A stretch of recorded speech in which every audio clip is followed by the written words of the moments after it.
안녕하세요. 저는 이혼 후 다시 싱글의 삶을 살고 있는 40대 여자입니다. 제가 돌싱이긴 한데 제 앞에는 수식어 하나가 더 붙습니다. 화려한 싱글. 개인 사업을 운영하고 있는데 자리를 잘 잡은 편이라서 꾸준하고 안정적인 매출이 잘 나오고 있습니다. 제가 가져가는 순수익만 치면 연 2억에서 2억 5천 정도입니다.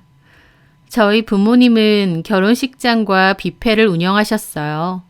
지역에서 오랫동안 운영되었던 곳이고 셀 수 없이 많은 부부들이 행복한 결혼식을 올린 곳이기도 하죠. 방학 때는 부모님 일하시는 결혼식장이나 뷔페 가서 알바도 했습니다. 그리고 그 영향으로 웨딩드레스를 제작하는 디자이너가 되고 싶어서 대학 전공도 의상 디자인학과를 진학하기도 했어요. 물론 재학 중에 생각이 바뀌어서 졸업 후 일반 의류 디자이너로 취업을 했지만요. 저희 부모님은 나름 트렌드에 맞춰 결혼식장 리모델링도 여러 번 하셨어요. 요즘 신혼 부부들이 선호하는 스타일로 주기적으로 재단장을 하셨고 그에 따른 투자도 아끼지 않으셨습니다. 그래서인지 오래된 업력에 비해 젊은 커플들에게도 꾸준하게 인기가 많고 많이들 찾는 웨딩홀이기도 했죠. 부모님의 사업이 늘 잘 됐기 때문에 저도 커오면서 경제적인 어려움은 없었습니다. 그러다가 저는 30대 초반에 결혼을 하게 되었어요. 남편 될 사람은 시청에서 공무원으로 일을 하고 있었습니다. 공무원 시험에서 여러 번 떨어져서 비교적 늦게 임용이 된 케이스였죠. 저랑 처음 소개로 만났을 때 1년 안 되게 근무를 했었다고 했는데 저하고는 2년 연애하고 결혼했으니 결혼할 땐 3년 차 정도 되었습니다. 3년 차밖에 안 된 공무원이다 보니 남편은 결혼 자금으로 모아둔 돈이 많지는 않았어요. 게다가 남편은 학자금 대출도 있었고 시험 준비할 때도 빚이 살짝 있다고 했습니다. 시댁도 그렇게 형편이 넉넉한 편은 아니었다고 했고요. 3년 직장 생활한 돈으로 빚 갚는 데 많이 썼는데 그럼에도 조금은 남았다고 했기에 결혼 자금으로 쓸만한 돈은 별로 없었죠. 하지만 저는 괜찮았습니다. 왜냐면 제가 이미 살고 있는 제 아파트가 있었기 때문에 결혼에 있어서 큰 걱정은 덜었기 때문이죠. 저희 부모님이 저에게 해주신 건데 평수도 넓어서 신혼집으로도 손색이 없습니다. 제가 예쁘게 리모델링 해놨고 가전 가구들도 다 있기 때문에 혼수로는 침대 정도만 바꾸면 됐어요. 게다가 예식 자체는 더 문제가 없었죠. 저희 부모님 웨딩홀을 운영하시니까요. 부모님 웨딩홀에서 하면 되고 스튜디오, 메이크업 등도 다 연계된 곳이 있기 때문에 걱정이 없었습니다. 드레스도 제 결혼식 드레스는 직접 만들고 싶은 바람이 있었기에 제가 제작해서 입게 되었어요. 한마디로 저희 남편, 저한테 몸만 장가온 거나 다름없습니다. 남편도 시부모님도 그런 저에게 너무 고마워하셨어요. 어디서 이런 복덩이가 굴러왔는지 모르겠다고 하실 정도였죠. 제가 생각해도 제가 복덩이처럼 느껴지셨을 것 같아요. 친정도 여유 있지만 제 자체도 의류 디자이너로 인정받고 일하면서 연봉도 꽤 높았거든요. 게다가 신혼집도 있고 혼수도 있고 심지어 결혼식까지 다 해결이 됐으니 거저 아들을 장가 보내신 셈이잖아요. 남편이 결혼을 위해 돈을 지불한 건 침대를 새로 산 것과 신혼여행비 정도였는데요. 신혼여행도 결혼식장에 연계된 곳이 있어서 아주 저렴하게 다녀올 수 있었습니다. 남편의 주변에서는 장가 잘 간다고 말이 많았다지만 제 주변은 좀 달랐어요. 더 좋은 남자도 많은데 굳이 왜 저희 남편 같은 사람과 결혼까지 하느냐는 반응이 많았거든요.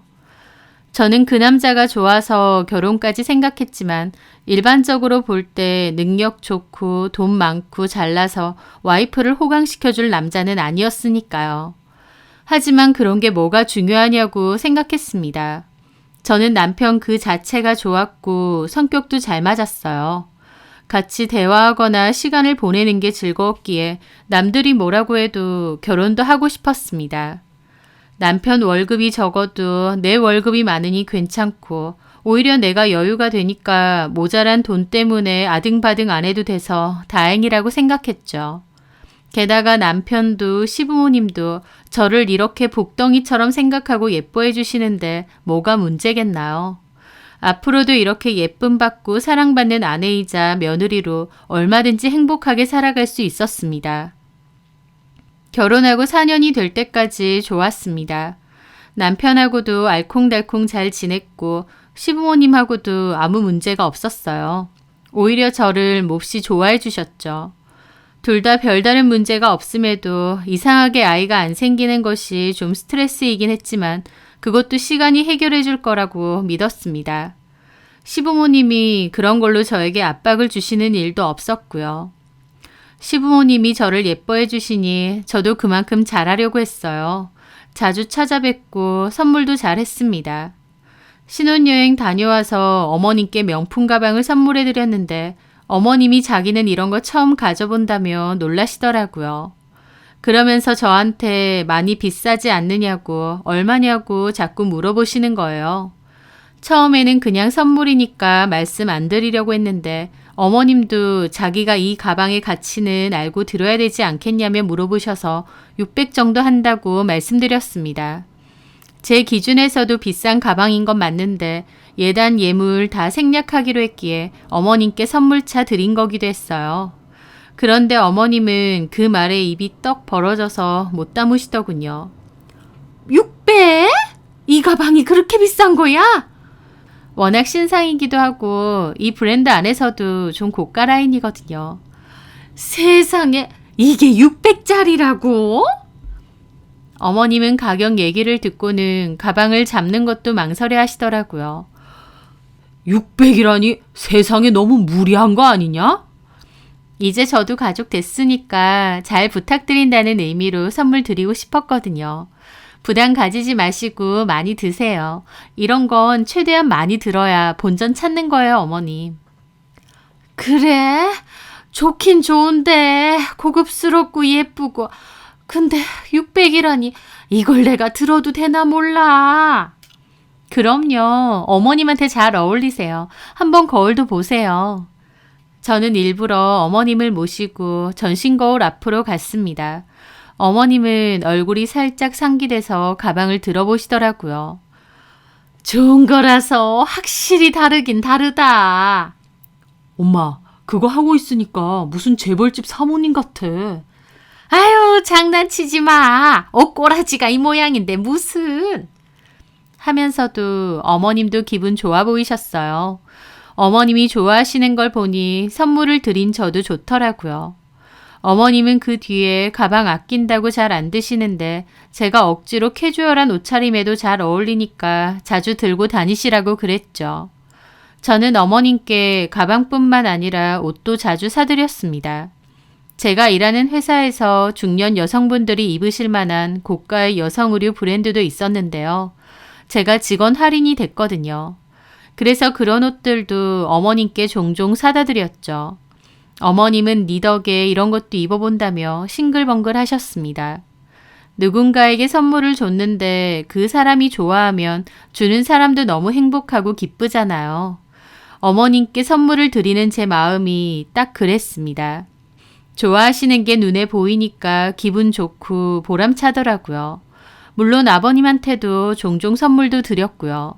게다가 저는 어머님, 아버님 모시고 요즘 사람들이 먹을 법한 최신 트렌드의 음식을 파는 식당에도 잘 갔습니다.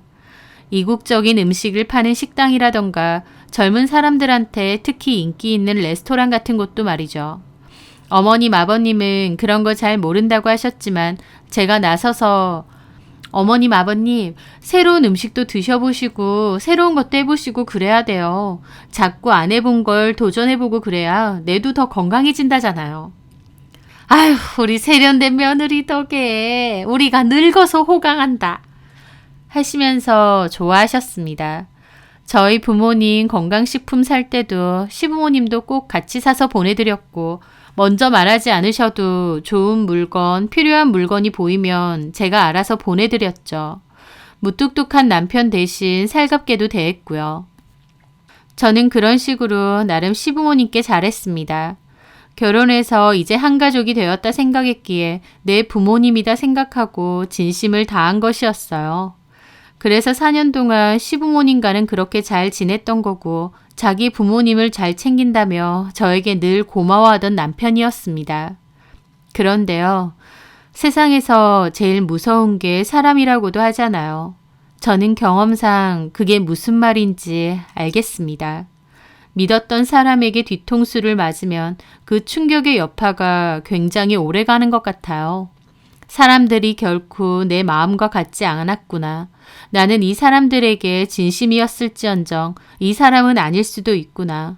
상황이 달라지면 언제든지 팽당할 수 있고 돌아설 수 있구나 라는 것을 깨닫게 되면 다음부턴 사람을 믿는다는 게 무서워질 지경이니까요.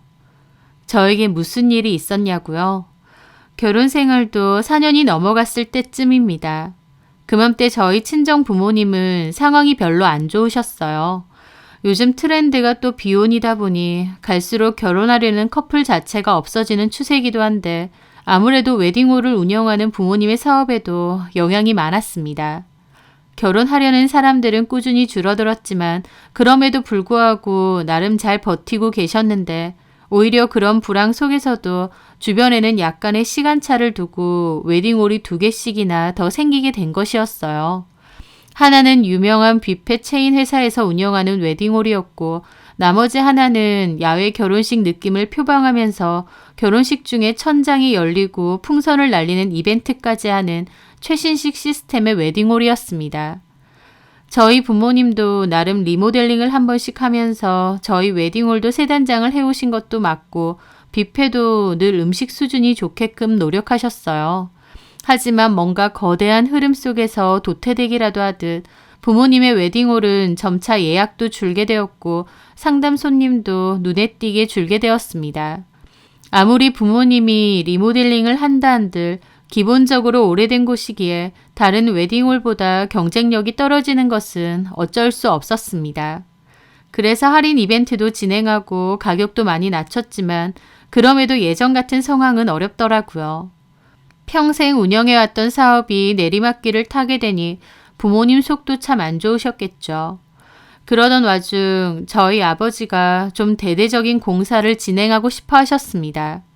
천장이 열리는 정도까진 안 되더라도 전반적으로 세 단장을 다시 해야 될 것 같다고 하셨죠. 하지만 제 결혼식 바로 전에 세 단장을 한 번 했었고 기간으로 치면 불과 4년 정도밖에 안 된 시점이었어요.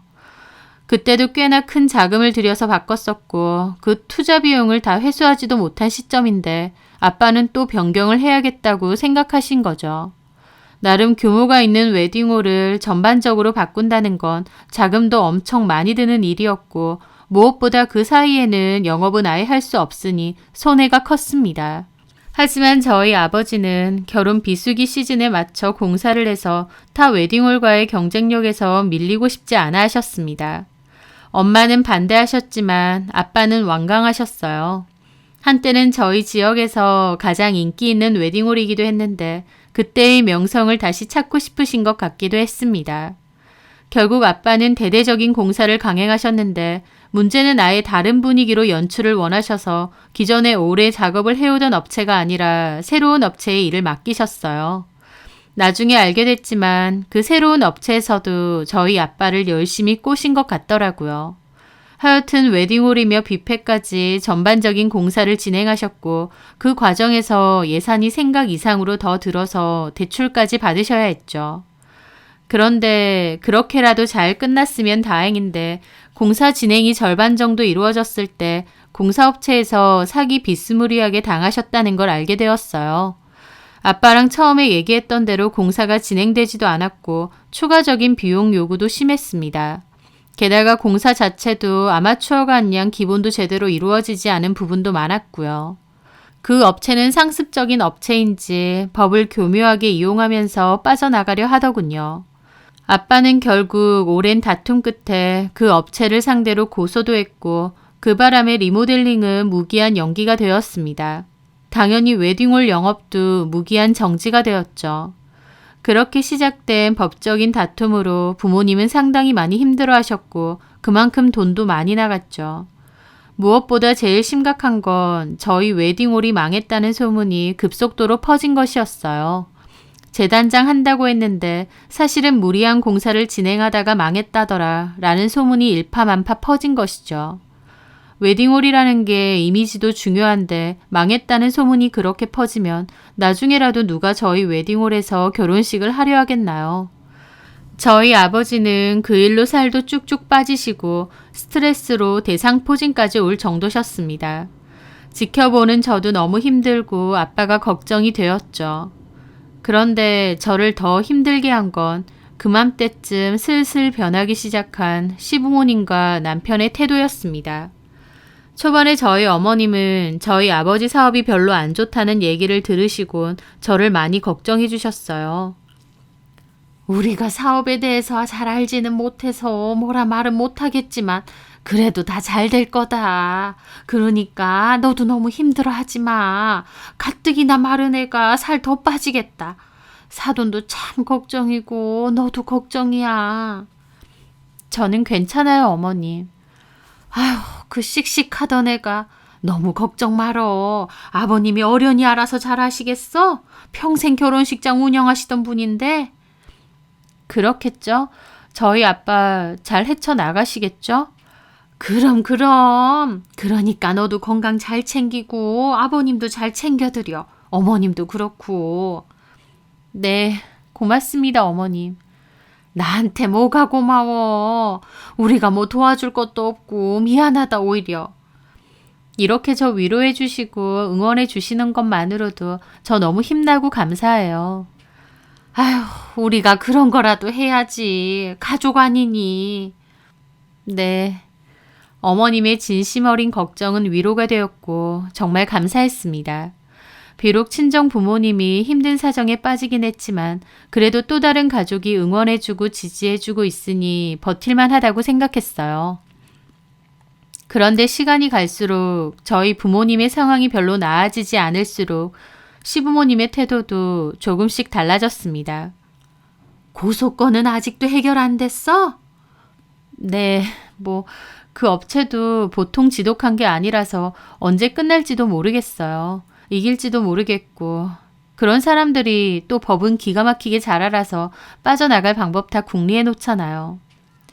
아휴, 근데 사돈 어른들은 그간 따로 모아두신 돈은 꽤 되겠지? 사업도 운영을 안 하면 지금 모아둔 돈으로 쓰고 계실 거 아니야. 그렇죠. 그래서 걱정이에요. 정 안 되면 저희 집으로라도 돌려드려야죠. 어? 저는 농담 반 진담 반으로 그렇게 말했습니다. 제가 지금 살고 있는 집이 부모님이 해주신 건데 만약 부모님 사정이 많이 안 좋아지시면 그 집을 팔아서 도움을 드릴 생각도 있었거든요. 제 돈 한 푼 없이 부모님이 해주신 거고 다른 사람도 아니고 부모님이 힘드신 상황이 되면 집이라도 돌려드릴 마음이 있었습니다. 집을 돌려드리고 남편과 저는 제 돈과 더불어 결혼 생활 동안 모아둔 돈 합쳐서 전세 구해서 같이 살아도 되는 거니까요. 그런데 어머님은 제 말에 얼굴이 확 굳으시더군요. 너네 사는 집을 왜 팔어?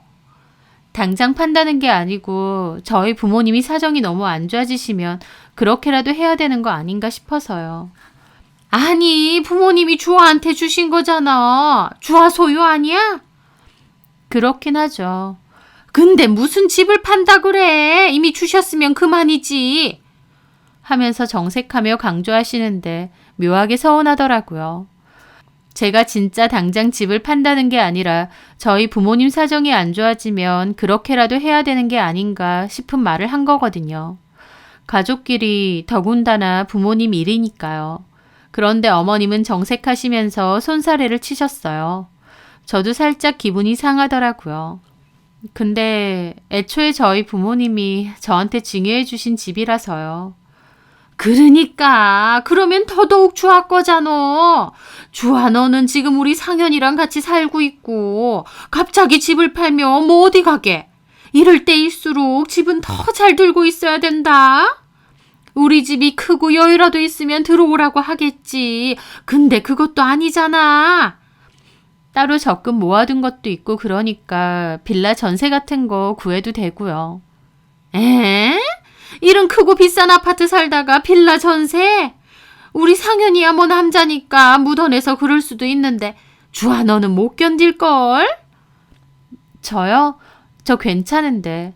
안 괜찮어. 주아 너 고생 한 번 없이 좋은 집에서 호강하면서 살아왔을 거 아니야. 말이야 쉽지. 집을 더 늘려가도 뭐할 판에 줄여간다고? 너 마음이 엄청 쓰리고 힘들걸? 다른 사람한테 보이기도 창피하고 마음고생 엄청 할 게 벌써 보인다. 좀 황당한 기분이 느껴졌습니다. 당사자인 제가 괜찮다는데 어머님이 펄쩍 뛰셨거든요. 사실 어머님은 저희 집을 유난히 좋아하셨어요. 저희 신혼집 집들이 오셨을 때가 생각나는데 어머님은 입구부터 눈이 휘둥그레지셨습니다. 며느리 덕에 이렇게 좋은 집도 와본다며 우리 아들이 이제 이런 데 사느냐고 손뼉까지 치셨거든요. 어머님이 보시기엔 저희 집이 몹시 좋아 보이셨던 것 같더라고요. 남편의 집 형편은 꽤 안 좋았었다고 했거든요. 어렸을 땐 다 쓰러져가는 판잣집 같은 데서도 살았다고 했습니다. 거실도 없이 방 하나고 주방은 밖에 있는 곳이었는데 당연히 더운 물도 없어서 물 따로 데워서 씻어야 되고 춥기도 엄청 추워서 고생 많이 했다고 하더라고요. 그러다가 그나마 돈 모아서 옮긴 곳이 오래된 12평 아파트였고 거기서 남편이 대학생 때까지 사셨다고 했습니다.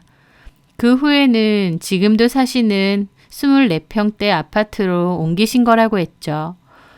반면 저희 신혼집은 평수로 치면 30평대인데 저 들어갈 때만 해도 브랜드 신축이었고 고층 아파트였습니다. 제가 그때 홈 리모델링에 꽂혀 있을 때라 원래도 신축이던 집을 전반적으로 리모델링까지 하기도 했습니다. 거실 바닥도 타일로 다 바꾸고 톤도 일정하게 맞춰서 고급스럽고 세련되게 바꿨죠. 가구나 가전제품도 질리지 않게 오래 쓸 거 생각해서 최대한 세련되고 심플한 고가의 제품으로 구비를 해놨었고요. 집들이 때 어머님이 집이 너무 세련됐다고 이런 집은 드라마에서나 봤다고 좋아하시더라고요. 그러면서 저희 남편더러 상현아, 이 집이 네 집이야? 너 너무 좋겠다. 좋죠, 엄마. 우리 아들 팔자 폈네. 이렇게 좋은 집도 살아보고. 엄마도 자주 놀러 오세요. 아빠도요. 그래야겠다. 아휴, 나 이거 친구들한테 자랑하고 싶다. 아, 어머니, 그 정도는 아니에요. 쑥스럽게. 아니야. 내가 뭐 남의 집에 많이 가보지는 않았지만 이렇게 좋은 집은 처음이라니까. 근데 여기가 다른 데도 아니고 내 아들 집이라니. 아휴, 내가 다 좋다. 어머님은 집안 곳곳을 열심히 둘러보셨어요. 그 뒤로도 저희 집 오실 때마다 여전히 좋아하셨고 한 번은 친구들한테 통화하실 때도 우리 아들 거기 살잖아. 알지? 거기 내부는 더 좋아. 라고 자랑하신 적도 있었어요. 그런 어머님이 그때는 마냥 귀엽다고 생각하고 말았습니다.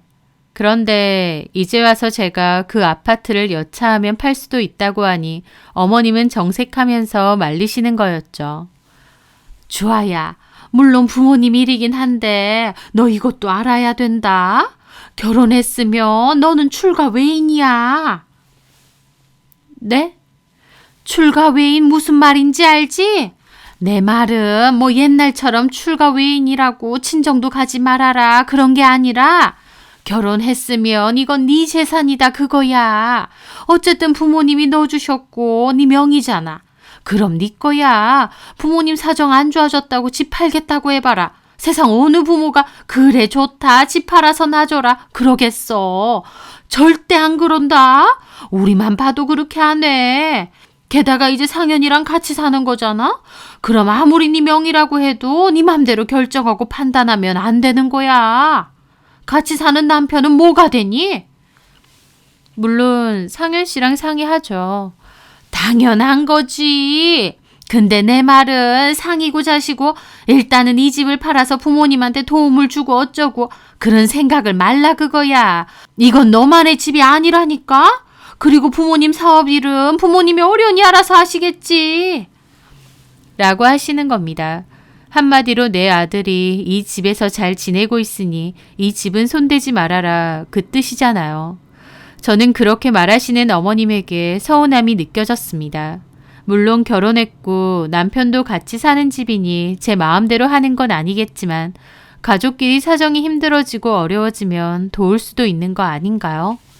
그런데 어머님 말씀은 부모님이 어쩌든 네 건 네가 챙겨라고 하시는 게 씁쓸하게 들리기도 하더라고요. 그런데 그 뒤로 저희 부모님의 사정은 더욱 안 좋아졌습니다. 소송이 지지부진하게 계속 이어져 갔고 저희 부모님은 공사 중인 웨딩홀을 다시 열 수도 없는 노릇이었습니다. 그렇다고 법적인 문제가 걸려 있어서 이제 와서 다른 업체에게 맡길 수도 없었고요. 시부모님은 주변에서 그 웨딩홀 아예 망했다더라 라는 얘기를 많이 들으셨는지 저한테도 수도 없이 연락해서 물어보셨어요. 그러면서 상황을 알려달라 하셨습니다. 초반에는 저도 성심성의껏 설명드렸지만 그게 계속 반복되니 저도 지치더라고요.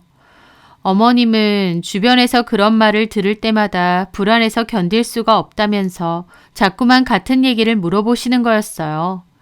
며칠 사이에 고소 상황이 확확 뒤바뀌는 것도 아니고 또 변동사항이 있으면 제가 어련히 말씀드릴 텐데도 어머님은 수시로 저에게 전화를 해서 물어보신 거죠.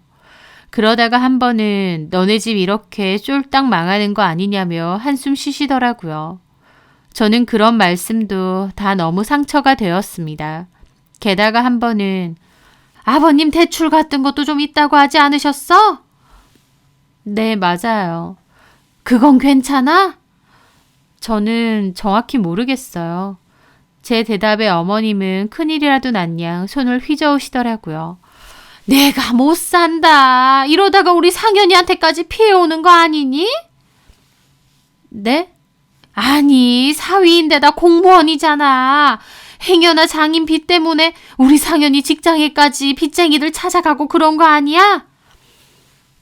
어머님, 은행 대출 받은 건데 무슨 빚쟁이요. 은행에도 그런 거 다 있어 얘. 추심인가 뭔가 하는 사람들. 너네가 혹시나 해서 말하는데 절대 그런 사람들 우리 상현이 직장에 찾아가게 하면 안 된다. 우리 상현이가 지네 장인이 하는 일에 대해서 뭘 알겠어. 괜히 그런 사람들은 또 공무원이니 협박 좀 통하겠다. 이럴 수도 있단 말이야.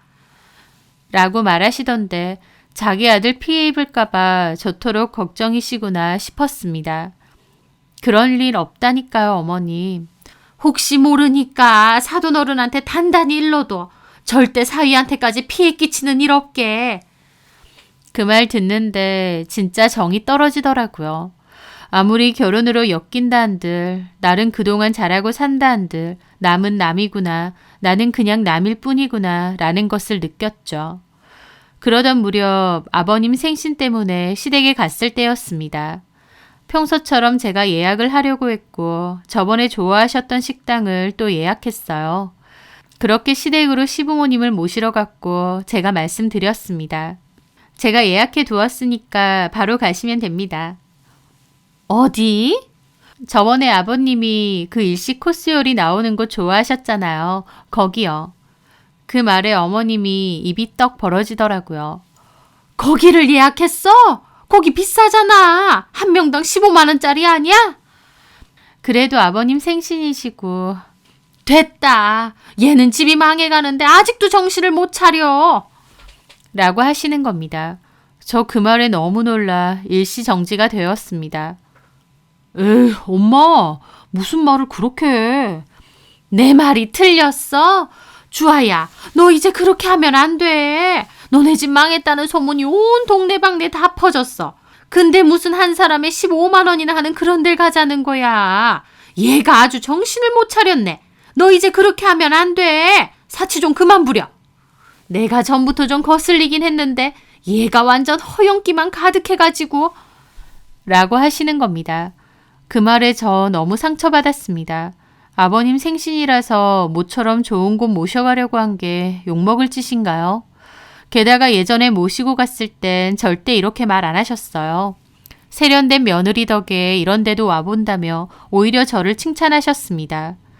그런데 이제는 저보고 허영 부리지 말고 사치 부리지 말라고 호통을 치시는 거예요. 에이, 아빠 생신이잖아.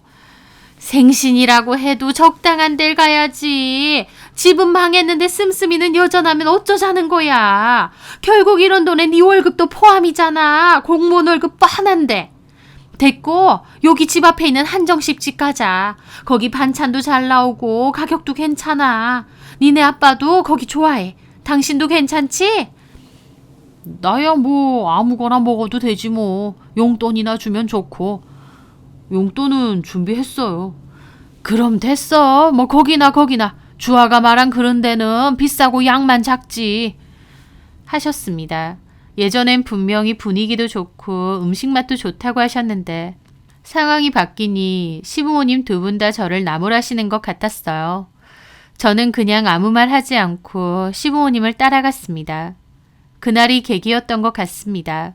시부모님이 저를 본격적으로 개무시하기 시작한 게 말이죠. 어머님은 제 옷차림을 지적하셨어요. 가방도 이제 그렇게 비싼 거 들고 다니지 말라고, 상황에 맞게 돈도 써야 된다고 뭐라고 하셨죠. 저는 직업이 의상 디자이너인 만큼 옷이나 잡화에 관심이 많았고 원래 어머님은 저에게 늘 세련되게 다닌다, 옷 만드는 사람이라 그런지 다르다며 칭찬을 많이 하셨어요. 그런데 이제는 저보고 비싼 거 그만 들고 다니라고 허영이고 사치라고 꾸짖는 것이었죠. 저한테 생활비 얼마 쓰느냐 꼬치꼬치 물어보시고 가계부 쓰면 보여달라고 하셨어요. 저는 가계부 안 쓴다고 했다가 또 욕 한 바가지 먹었습니다. 제 소비 습관 자체가 아예 글러먹었다며 이러다 자기 아들 등골만 다 빨리겠대요. 저도 처음엔 그냥 내내 하다가 나중엔 기분이 나빠서 따졌습니다. 어머님 아들보다 내 월급이 배로 많고 필요한 거 제 돈으로 쓸 수 있으니 걱정 마시라고요. 어머님은 제가 따지니까 아직도 자존심 부린다며 더 뭐라고 하시더라고요. 저도 시부모님의 태도가 왜 이렇게 달라진 건지 섭섭하고 기가 막혔습니다. 저희 친정 상황이 안 좋다는 걸 어머님도 잘 아시다 보니 더 이상 며느리한테 비위 맞춰주고 칭찬해주고 잘해줄 필요도 없다고 생각하신 게 느껴졌거든요. 어머님 아버님은 그 후로도 저한테 그렇게 대하셨어요. 제가 뭘 하지도 않았는데 입버릇처럼 돈 좀 아껴라, 허용 좀 그만 부려라, 내 아들 돈 함부로 쓰지 마라 잘 그러셨고 한 번은 작은 소리로 머리에 똥만 차가지고 라고 하신 적도 있습니다. 제가 놀라서 되물으니까 네가 잘못 들은 거라고 발뺌하셨지만요. 180도 달라진 저를 대하시는 태도를 보며 저도 더 이상 시부모님께 잘하고 싶은 마음 없어졌고 얼굴 뵙고 싶지도 않았습니다. 그전엔 안부 전화도 종종 하고 한 번씩 찾아갔지만 그런 것도 더 이상 하지 않았어요. 가봤자 욕이나 먹는데 제가 뭐하러 그래야 되나요? 그리고 남편에게도 얘기했습니다. 어머님, 아버님 요즘 나한테 너무 말도 함부로 하시고 막 대하시는 것 같다고, 기분 나쁘다고요. 그런데 남편은 제 말에 대수롭지 않게 생각하더라고요. 아, 우리 엄마 원래 18번이야. 돈 좀 아껴라라고 하는 거. 원래 그러셔. 나는 결혼 생활 4년이 될 때까지 그런 말 한 번도 들어본 적 없어. 나한텐 그런 말 안 하셨잖아. 근데 이제 와선 왜 나만 보면 그렇게 얘기하시냐고. 상황이 달라졌잖아. 장모님 장인어른 상황이 많이 안 좋은 거 우리 엄마도 아니까 염려되고 걱정되는 마음에 그러신 거지. 그게 무슨 염려고 걱정이야. 내가 바보야? 우리 집 안 좋아졌다고 그냥 나 무시하는 거잖아. 제 말에 남편도 정색을 하더군요. 너는 그렇게 말하면 안 되지. 그게 우리 엄마 아빠랑 뭔 상관이라고. 엄마 아빠가 일부러 너를 무시하겠냐? 톡 까놓고 처가댁이 잘 살아서 우리 엄마 아빠가 덕본 게 있는 것도 아니고 또 반대로 장모님 장인어른이 안 되신다고 해서 우리 엄마 아빠가 피해보는 것도 없잖아. 근데 처갓집 사정 때문에 너한테 잘해줬다가 무시했다가 그러겠어? 그냥 엄마 표현으로 자기가 걱정돼서 그러는 거라니까. 너는 네가 보고도 뭐가 다른지 몰라? 아예 180도 다르게 나를 대하시는데? 그리고 왜 덕본 것도 없고 피해보는 것도 없어? 애초에 우리 결혼 자체를 생각해봐. 다 우리 부모님이 해주신 거잖아. 그 말에 남편도 엄청 안 좋아져서는 저를 흘겨보더라고요. 아, 근데 너는 그렇게 말을 하면 안 되지. 뭐가 안 돼? 아니, 그런 말은 내가 좀 기분이 그렇지. 나 무시하는 것도 아니고. 집이야 자기가 원래 살던 데에 내가 들어와서 사는 거고, 결혼식이야 웨딩홀에서 남는 자리 하나 우리가 쓴 거 아니야? 뭐? 무슨 말을 그렇게 해? 웨딩홀에 남는 자리가 어딨어. 그때는 한창 잘 됐을 땐데. 엄마 아빠가 일부러 우리 위해서 제일 좋은 옷 빼두신 거야. 그리고 그 덕에 우리 돈 한 푼 안 들이고 결혼했어. 만약 돈 냈으면. 그때도 뭘 그렇게 잘 됐다고. 그때부터 이미 하락세였잖아. 뭐? 아휴, 그래 알았다. 내가 참 대단한 처가덕을 봤네. 처가덕이나 보고 결혼한 주제도 몰라서 참 미안하다. 라면서 깐죽대더니 자리를 피하더라고요. 얼마나 어처구니가 없던지요. 솔직히 시부모님의 태도 변화도 기가 막히지만 남편도 시부모님 못지 않았습니다. 그전에는 저를 위해주고 제 말이면 무조건 따르고 저를 공주님까진 아니더라도 그래도 마나님 정도까지는 대우해주는 느낌이었는데 공교롭게 저희 부모님 상황 안 좋아지고부턴 남편도 저를 대하는 게 달라졌어요. 제가 그런 얘기를 하면 남편은 제 자격지심이라고 하더군요. 자기도 시부모님도 아무것도 달라진 게 없는데 제가 그냥 자격지심 부리는 거라면서요. 그맘때 남편과 시댁 식구들에게 너무 실망을 많이 하고 상처도 많이 받았습니다. 그런데 안 좋은 일은 연달아 오는 것처럼 또 안 좋은 일이 생겼어요. 제가 이직에 실패한 일이었습니다. 다니던 회사에 팀장이 새로 왔는데 그 팀장이 저를 너무 마음에 안 들어하고 견제하는 거예요. 제 아이디어도 잘 뺐고 저를 무시하는 말도 잘했습니다. 다른 동료들도 팀장님은 주아 씨한테 왜 저러는지 모르겠다라고 할 정도로요. 그 일 때문에 저도 스트레스를 내내 받았고 부모님 일이랑 겹쳐서 위험까지 왔었죠. 그래서 저는 이직을 준비했었고 타 의류회사에 면접을 봤었습니다. 얘기가 잘 돼서 제가 출근을 하기로 어느 정도 얘기가 됐는데 실수로 다니던 회사에도 제가 이직을 한다는 소문이 퍼진 거예요. 그 소문이 퍼졌는데 계속 다닐 수는 없어서 좀 일찍 회사를 그만두게 되었습니다. 그리고 얘기가 되었던 타 의류회사로 옮길 생각이었는데 타 의류회사에서 갑자기 말을 바꾼 것이었어요. 회사 내부 이슈가 있어서 저를 못 뽑겠다고요. 저는 이직하는 줄 알고 그만둔 건데 한순간 저는 낙동강 오리알 신세가 된 것이죠. 내부 사정상 저 못 뽑겠다고 그리고 아직 완전히 확정된 게 아닌데 왜 그만두었느냐며 저를 질타하는 말을 듣고 집에 오는 길에 눈이 붓도록 울었습니다. 그때가 제 인생에서 가장 힘들었던 때 같아요. 부모님 상황도 안 좋은데 남편과 시부모님은 저희 집 망했다고 저를 대놓고 무시하고 깔보고 거기다가 제 어이없는 실수로 이직도 못한 채 실직자가 되었으니까요.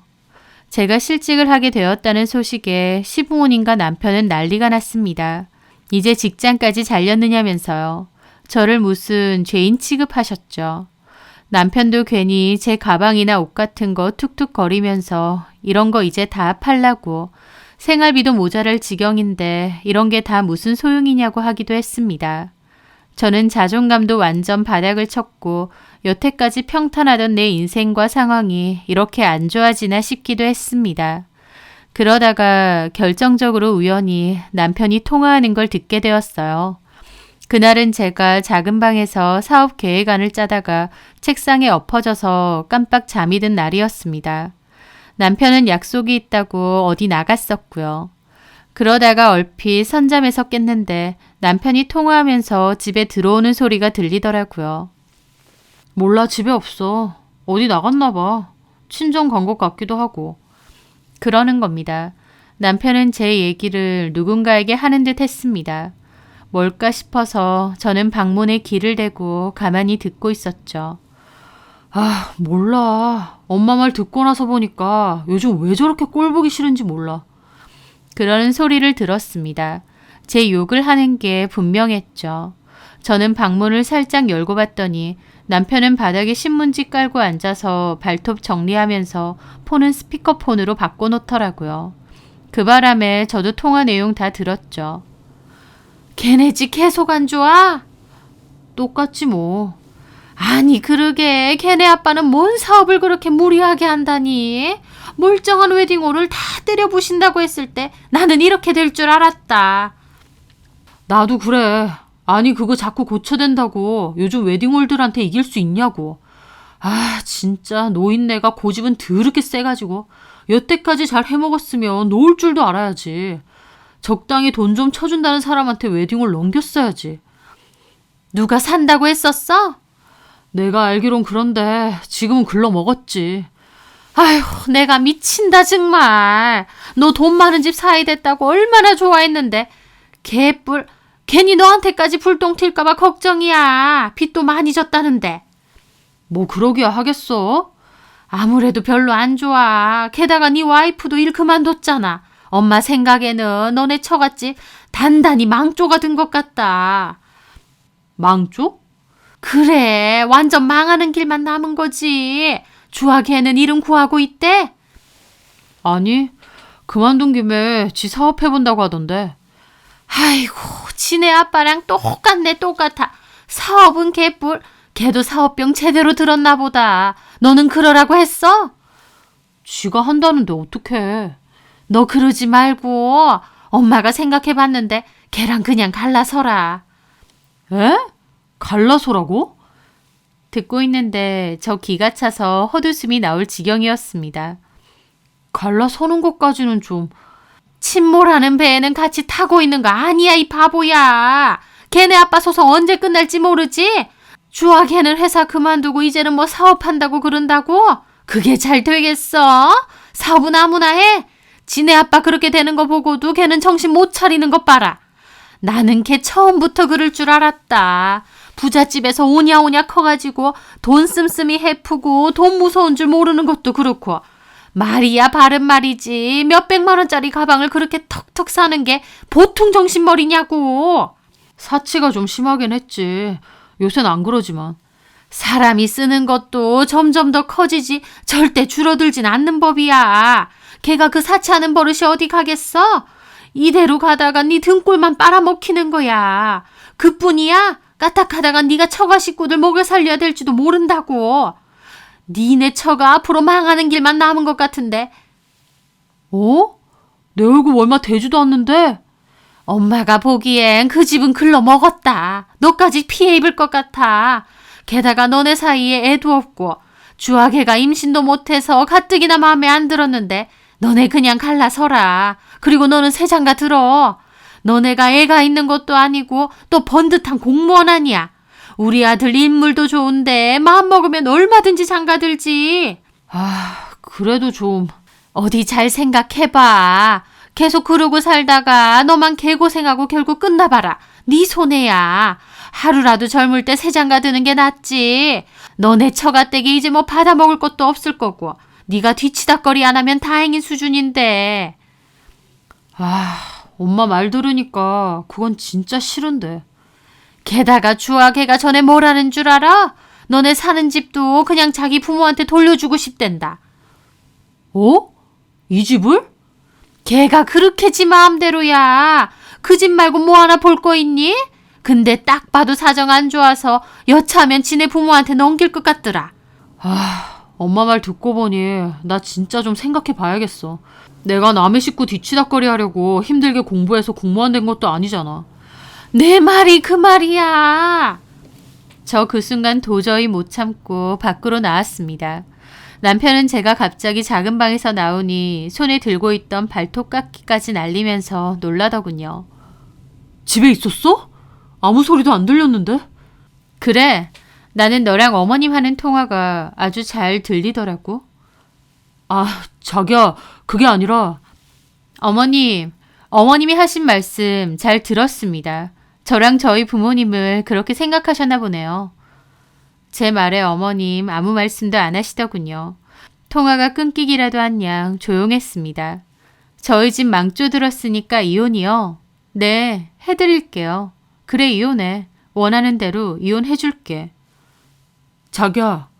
자기는 뭔 놈의 자기야. 우리 부모님 건사하는 일 생길까봐 무섭다며. 나 진짜 듣다 어이가 없네. 우리 엄마 아빠가 아무리 쫄딱 망해도 내가 아무리 거지같이 망해도 네 도움 받을 정도는 아니야. 진짜 어이가 없어서. 제 말에 어머님 그제야 대답하시더군요. 제가 지금 뭘 하는 거니? 다시 말해드려요. 저희 집이 아무리 거지같이 망해도요. 진짜 거지들한테 손 벌릴 일은 없다 이겁니다. 뭐야? 저게 말 다 했나? 야, 그 말은 심했잖아. 거지라니. 그런 거지가 아니고 뭔데. 내 집에서 돈 한 푼 없이 얹혀 사는 주제에. 야, 결혼을 한 거지 얹혀 사는 거야? 돈 한 푼 없이 결혼했으면 얹혀 사는 거지. 그런 주제에 뭐가 어쩌고 어째? 참, 기도 안 찬다. 망조? 우리 집이 아무리 망조가 된다 한들 망할 것도 없이 거지 같은 너네 집만 할까? 뭐? 야! 저거 말하는 것 좀 봐라! 폰에서도 어머님 고함 지르는 소리가 들리더라고요. 참 그 엄마의 그 아들이네요. 결혼했고 4년 넘게 가족으로 살았는데 저희 집 어려운 것 같으니까 바로 배신 때리고 팽하시려고요. 그따위로 하니까 어머님도 이 사람도 이따위로 사는 거예요. 너 말 함부로 하지 마. 너나 하지 마. 너네 엄마랑 너랑 한 소리 내가 다 들었어. 어머님은 둘째치고 너는 어떻게 나한테 이러냐? 내가 돈줄로 보여? 돈줄 끊긴 것 같으니까 가치도 없어지디? 남편 혼자 화난 척하면서 어우씨 그러고 있더라고요. 이혼해. 원하는 대로 해줄게. 어머님 아직 듣고 계시죠? 이혼해 드릴게요. 세 장가? 진짜 웃기지도 않는다. 네, 실컷 세 장가 많이 드세요. 새며느리도 얻으시고요. 어머님이나 이 사람 수준에 맞는 거지 같은 새며느리 얻어서 어디 잘 살아보세요. 그렇게 씹어 뱉듯이 말한 저는 돌아가려다가 그랬습니다. 야, 너 지금 짐 싸서 나가 내 집에서. 뭐? 이혼할 건데 내 집에 왜 사는데? 당장 나가. 남편 뭐라 따지려는데 어머님이 아이고 더럽고 치사하다. 나와라 상현아. 당장 나와. 언제 팔아먹어야 될지도 모르는 그깟지? 당장 나와라. 그리고요 어머님. 제가 드린 선물 모조리 내놓으세요. 제가 가지러 갈 테니까. 그거 다 제 돈으로 산 거 아시죠? 아이고 치사하다 치사해. 그러세요. 다 들고 가세요. 아주 더럽고 치사하다. 더럽고 치사해서 그렇게 많이 받으셨어요. 저는 어머님한테 뭘 돌려드리고 싶어도 받은 게 없어서 돌려드릴 것도 없네요. 저는 뭐 사드렸는지 다 기억하니까 똑바로 다 챙겨두세요. 아버님 것까지. 그리고 어머님 아들 잘 돌려받으시고요. 저는 남편을 노려봤습니다. 안 나가고 뭐해? 너네 엄마가 나가라잖아. 남편은 한참이나 저를 노려보더니 방으로 들어갔습니다. 그리고는 캐리어에 짐 대강 쑤셔넣더니 욕하면서 나가더라고요. 저는 곧이어 따라 나갔습니다. 그리고 어머님한테 지금 나도 가니까 가방하고 옷하고 다 내놓으라고 했어요. 어머님이 뭐라고 말하시려길래 그냥 끊었습니다. 손발이 너무 떨리고 흥분해서 무슨 정신으로 갔는지 모르겠어요. 가보니까 제가 남편보다 더 일찍 왔더라고요. 그런데 초인종 누르기도 전에 집 앞에 신문지 대충 깔아놓고 가방이며 옷이며 대충 올려놓은 거예요. 참 어이가 없었지만 그래도 그거 싹 챙겨서 들고 나왔습니다. 나오는 길에 남편 놈도 도착해서 캐리어 내리더라고요. 와, 그걸 기어코 챙기냐? 진짜 어지간하다. 줬다 뺏는 게 제일 치사한 거야. 아니, 돈 많을 때는 살랑거리다가 돈 없어질 것 같으면 내빼는 게 제일 치사한 것 같은데? 그래. 야, 이혼하자. 나도 너한테 진작 정 떨어졌어. 사치 부리고 몇백만 원 하는 물건들 턱턱 사대는 거 진짜 된장녀 같았거든. 참 신기하네. 우리 집 사업 잘 될 땐 잘만 있던 정이 우리 집 어려워지니까 갑자기 떨어지나 봐. 돈에 따라서 떨어지는 정인가 보다. 뭐가 어째? 너 적당히 해. 너나 적당히 해. 내가 그나마 참고 있는 줄 알아. 이혼 서류 보낼 테니까 도장 찍어서 제출해.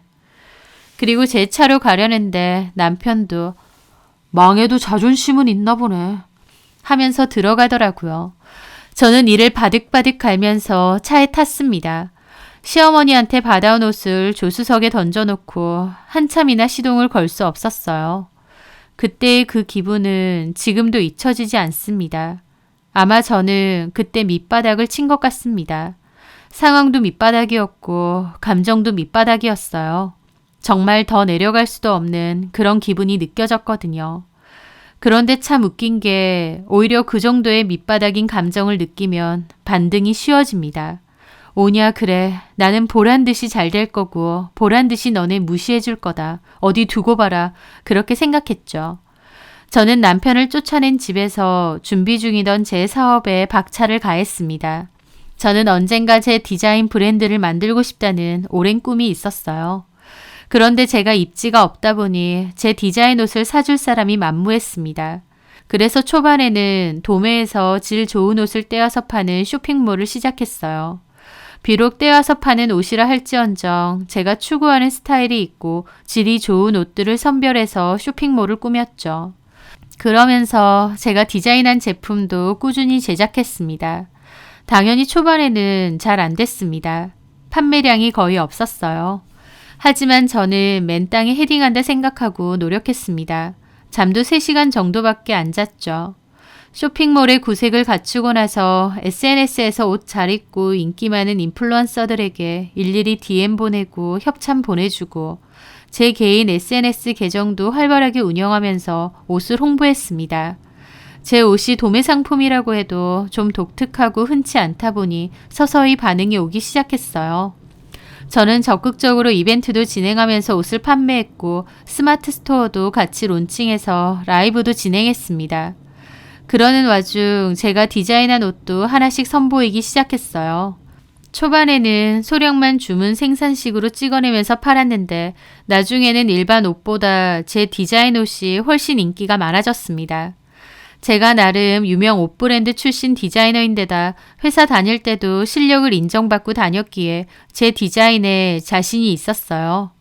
그렇게 제 사업은 시작한 지 8개월 정도 만에 자리를 잡았고 그 뒤로부터 매출은 꾸준하게 상승 곡선을 탔습니다.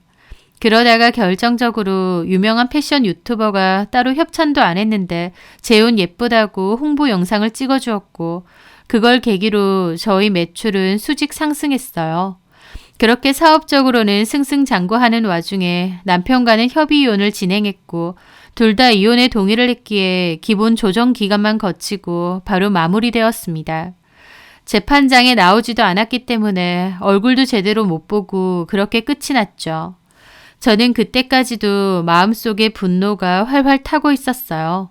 우리 부모님 그리고 나를 무너지는 배라고 표현한 것, 망조라고 표현한 것, 내가 보란듯이 되갚아 주겠다고 생각했거든요. 게다가 저희 집이 망조가 들었다는 어머님과 달리 저희 집은 오히려 제가 이혼하고 나서 일이 술술 풀렸습니다. 제 사업도 너무 잘 되고 있었지만 저희 부모님 소송도 승소로 끝이 났거든요. 치열한 다툼 끝에 결국 부모님 승소로 마무리가 되었는데 그 사람들이 반은 사기꾼 같은 사람들이라 이기기 어려웠는데도 저희 부모님이 결국 승소하셨고 꽤나 이례적인 일이라고도 하더라고요.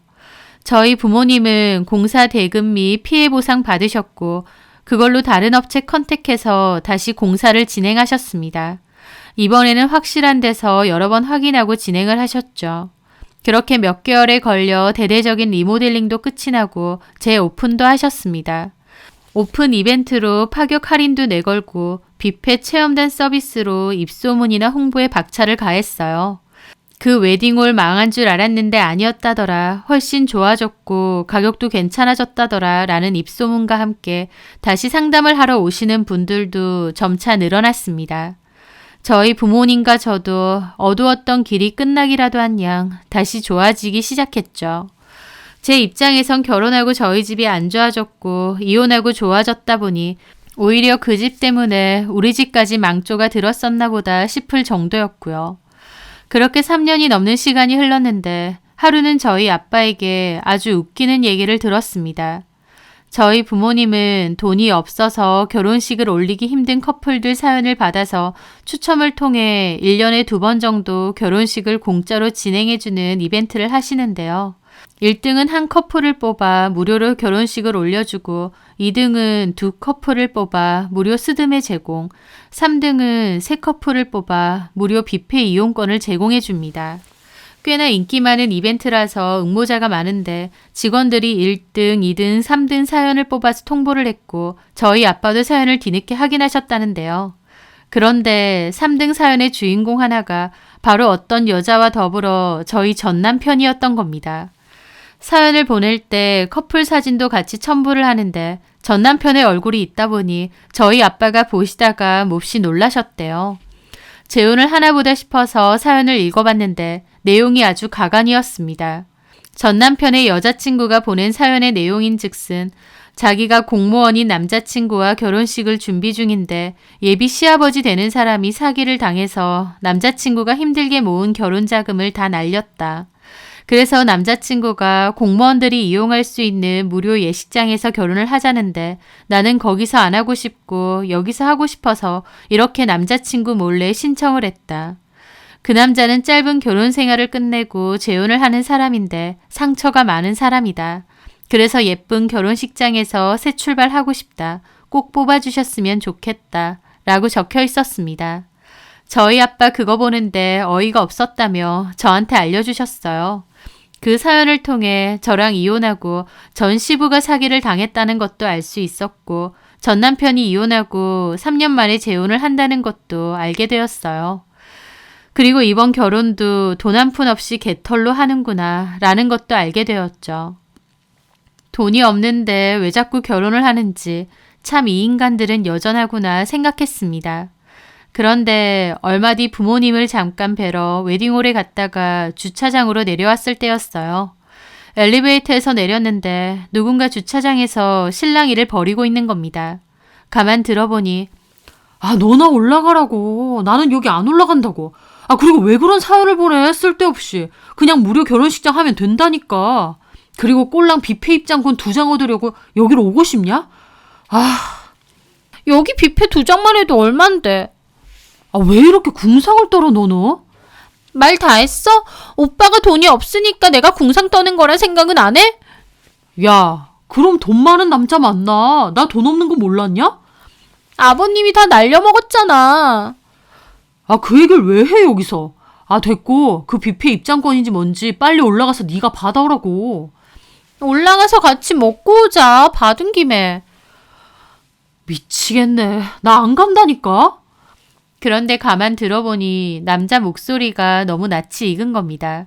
그리고 대화 내용도 이벤트에 당첨된 뷔페 이용권을 받으러 온 것 같더라고요. 설마 하면서 코너를 돌아서 얼굴을 보니 진짜 전 남편이 어떤 여자랑 실랑이를 하고 있는 겁니다. 3년이 지나도 얼굴은 똑같더라고요. 그 대화가 너무 궁상스럽다 생각했는데 전 남편이었던 거죠. 아직도 저러고 사네 싶어서 코웃음이 나왔어요. 그런데 전 남편도 고개를 돌리다가 우연히 저를 본 겁니다. 저를 알아보고는 놀라서 고개를 돌리더라고요. 오빠 왜 그래? 아는 여자야? 아니, 야, 그만하고 가자. 뷔페 이용권 받으러 가자니까. 안 간다고. 너나 좀 가라니까. 진짜 이럴 거야? 진짜 쪽팔리게. 하면서 혼자서 인상 쓰고 얼굴 가리고 있더라고요. 저는 코웃음 치며 제 차키를 눌렀습니다. 제 벤츠에 번쩍 라이트가 들어왔죠. 전 남편은 그걸 놀라서 벙쪄서 보더라고요. 저는 그대로 차에 올라타서 나갔어요. 그 사연 내용도 읽어봤지만 진짜 딱 지같이 산다 싶더라고요. 전 시부가 사기당해서 그나마 모은 돈도 날리고 전 남편은 무료 결혼식 알아보자 했는데 그 여자는 싫다고 저희 결혼식에 몰래 사연까지 보낸 거였죠. 이 웨딩홀이 남친의 전부인네 집에서 하는 건 줄도 모르고요. 그 상황이 너무 코미디더라고요. 그렇게 집에 왔는데 그날 밤 뜬금없이 전 남편이 전화를 한 겁니다. 그냥 씹었는데 2번이나 더 하길래 받았죠. 뭐야? 왜 전화해? 봤네. 네가 계속 했잖아. 그래도 나 차단 안 했구나. 뭐라는 거야? 차단하고 자시고 할 정도로 신경도 못 쓴 거지. 앞으로 차단할게. 하고 끊으려는데 잠깐만. 주아야. 뭔데? 우리 그래도 오랜만에 봤다. 잠깐이지만 너 보니까 나는 좋던데. 하면서 목소리 깔고 분위기 잡는 겁니다. 뭔 소리를 하나 싶어서 어이가 없었습니다. 너 재혼하지? 어? 축하한다. 너네 엄마가 너 새장가 보낼 거라고 악을 쓰더니 기어코 가는구나. 너는 참 가진 것도 없는데 결혼은 잘하는 것 같아. 그것도 네 복인가? 말을 왜 그렇게 해? 그래서 할 말이 뭔데? 왜 전화했어? 그냥 아까 보니까 좋았다고. 그리고 오늘 웨딩홀 간 거 그거 나는 몰랐었어. 여자친구가 자기 마음대로 사연 보내고 나 그렇게 철면피는 아니야. 알뜰살뜰한 여자 잘 만났네. 사치 심하고 된장녀 같은 나 같은 여자가 아니라서 참 다행이야. 너랑도 잘 어울리고. 너무 그러지 마라. 나 이혼하고 후회 많이 했어. 왜? 우리 부모님 웨딩홀이 보란 듯이 일어나서? 아니면 내 사업 승승장구 한다는 거 어디서 들었니? 돈 많은 호구 잃었다고 생각해서 아쉬웠어? 야, 너는 무슨 말을 그렇게 해. 그래도 우리가 부부로 산 정이 있는데. 아, 그놈의 정이 또 돌아왔나 보다. 돈 있으면 돌아오고 돈 없으면 도망가는 게 네가 말한 정이잖아. 야, 반가워서 그래도 전화한 사람한테 너무 심한 거 아니야? 반가워? 지랄한다. 뭐? 너랑 나랑 뭐가 반가워? 이제 와서 내가 잘 사는 것처럼 보이니까 아쉬워서 그러는 거 내가 모를 줄 알아? 너는 어쩜 이렇게 끝까지 찌질하냐? 도대체 내가 예전에 뭘 보고 너랑 결혼한 건지 모르겠다. 찌질하고 비열하고 지들도 가진 거 없는 주제에 돈으로 사람 판단하고 아주 웃기지도 않아. 너 그거 기억나? 너네 엄마가 우리 집 보고 망조 들었다고 한 거? 근데 너네 집은 그냥 계속 망조인 상태인 것 같네? 뭐야? 내가 그때 제대로 할 말 다 못했는데 이제라도 하니 속이 시원하네. 고마워 전화해줘서. 그럼 이제 진짜 차단할게. 참 사연 떨어져서 어쩌니? 무료 결혼식장 잘 알아보고 즐거운 결혼식 잘 올려봐. 구질구질하게 잘 먹고 잘 살고. 저는 그렇게 전화 끊었습니다. 이혼 당시에 더 쏟아내지 못한 게 아쉬웠는데 스스로 전화해주니 땡큐였죠. 할 말 했더니 그렇게 속 시원할 수가 없더라고요. 침몰하는 배에서 빨리 빠져나와야 된다느니 웃기지도 않는 소리를 하더니 자기들은 애초에 침몰할 배도 없잖아요. 여전히 지질이 궁상으로 사는 거 보고 들으니 뒤늦게나마 속이 시원했습니다. 사람 일 어떻게 될 줄 알고 사정 안 좋아지자마자 저를 배신하고 팽했던 전 남편과 전 시부모. 그 사람들의 그릇과 마인드는 딱 그 정도였던 것 같고 저는 더 이상 그 사람들과 엮일 일 없이 보란듯이 잘 살려고 합니다. 그런 기생충 같은 것들 잘 떨궈냈으니 전화위복 같기도 하네요.